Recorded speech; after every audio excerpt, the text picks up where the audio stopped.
పెద్దపల్లి జిల్లా కేంద్రంలోని ఆర్టీఓ కార్యాలయంలో ఏసీబీ అధికారులు తనిఖీలు చేశారు. రికార్డులో లేని నగదును స్వాధీనం చేసుకున్నామని ఏసీబీ డీఎస్పీ విజయ్ కుమార్ తెలిపారు. 12 మంది సిబ్బందిని విచారించి రికార్డుకు రాని 60,450 రూపాయలను స్వాధీనం చేసుకున్నామని పేర్కొన్నారు.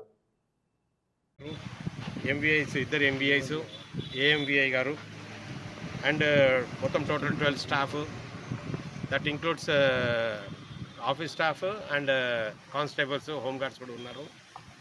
వీళ్ళందరినీ చెక్ చేశాము.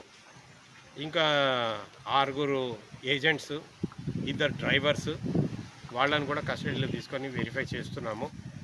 మనకి వీళ్ళందరి దగ్గర నుంచి గాను ఇప్పటికి టోటల్గా 60,450 రూపీస్ 60,450 రూపాయలు అన్అకౌంటబుల్ క్యాష్ ఒకటి లభించింది.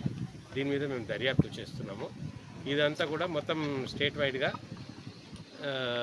ఆర్టీఏ ఆఫీసర్స్ మీద సర్ప్రైజ్ చెక్స్ అవుతున్నాయి.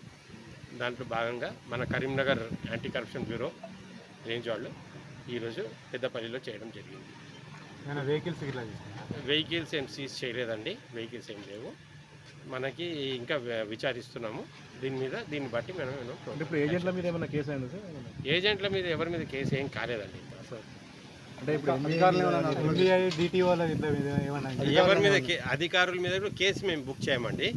మేము దీంట్లో వచ్చింది అకౌంటబుల్ క్యాష్ ఇంత వచ్చింది, ఎవరెవరి దగ్గర ఎంతెంత రికవరీ అయింది, అసలు ఏంటి వీళ్ళది వాళ్ళ దగ్గర ఉన్న పైసలకి అకౌంటబిలిటీ ఏ విధంగా చూపిస్తారు. వాళ్ళది క్యాష్ రిజిస్టర్స్ ఉంటాయి కదా, రాగానే ఫస్ట్ క్యాష్ రిజిస్టరు, తర్వాత వెళ్ళేటప్పుడు వాళ్ళు జేబులో ఎన్ని పైసలు పెట్టుకున్నారు, అట్లా ఎక్సెస్ అమౌంట్స్ ఏమున్నాయి వాటిని మేము చెక్ చేసుకొని దాన్ని మేము హయ్యర్ అఫీషియల్స్కి మేము ఒక రిపోర్ట్ పెడతాం. దీంట్లో అరెస్టులు కానీ ఫర్దర్గా మేమేమి యాక్షన్స్ ఉండవు. ఏజెంట్ల ద్వారా డబ్బులు తీసుకునే విషయంలో ఏమన్నా లోపం? ఏజెంట్ల ద్వారా డబ్బులు అంటే ఇంతవరకు ఇంకా వెరిఫై చేస్తున్నామండి. ఏమన్నా అయితే మేము దాని మీద రిపోర్ట్ పెడతాం.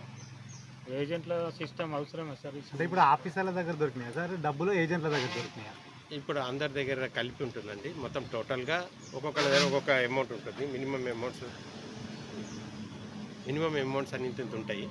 ఆ అమౌంట్స్ ఏమున్నాయి చూసి ఎవరెవరి దగ్గర ఎంత దొరికినాయి, అసలు ఎంత ఉండాలి, వాళ్ళ రిజిస్టర్స్లో ఎంత వాళ్ళ దగ్గర ఉన్నాయి, అవి అంటే ఎక్సెస్ అమౌంట్ కదా. అసలు బుక్లు కంటే జోబులో పైసలు ఎక్కువ అది ఎక్సెస్ అమౌంట్ కిందకి వస్తుంది. దాన్ని బట్టి దాన్ని అడుగుతాం మేము, అసలు ఈ ఎక్సెస్ అమౌంట్ మీ దగ్గర ఎందుకు ఉంది,